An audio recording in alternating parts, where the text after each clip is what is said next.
যে বরিশালের একটা বিশাল দাবি গত 4-5 বছর থেকে চলছে, হয় না, এই কাজটা স্টাক হয়েছিল। তো আমি এই যে দৌড়দৌড়িটা করলাম, আমি প্রেস ক্লাবে মানববন্ধন করেছি এটার জন্য, সকল গণমাধ্যম নিউজ কভার করেছে।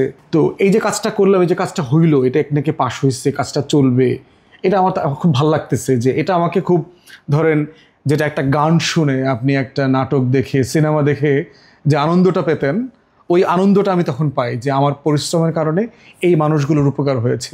হাজার হাজার মেসেজ আসে, মেসেঞ্জার ভরে যায়, বরিশালের মানুষরা ফোন দিচ্ছে, মেসেজ পাঠাচ্ছে যে তারা অনেক কৃতজ্ঞ। এরপর হচ্ছে আমার এলাকাতে আপনার একটা সেতুর দাবি ছিল। বরিশাল শহরের সাথে 3টা উপজেলা, একটা নদী, আরিয়ালখা নদী বলে, সুগন্ধা নদী, আরিয়ালখা নদীর কারণে ডিসকানেক্ট হয়ে গেছে। মানে তারা শহর থেকে একদম ডিসকানেক্টেড, চরের মধ্যে চলে গেছে। তো এটা গত বহু বছরের একটা দাবি, মিরগঞ্জ সেতু বলে আর কি। এই সেতুটার জন্য আমি কাজ করেছি এবং 2 জন উপদেষ্টা মে মাসে ওই সেতুর ওইখানে গেছেন, ওখানে গিয়ে ঘোষণা করে দিয়ে আসছেন যে এই সেতুটা এই বছরই কাজ শুরু হবে, এই বাজেটে এটা পাস হবে।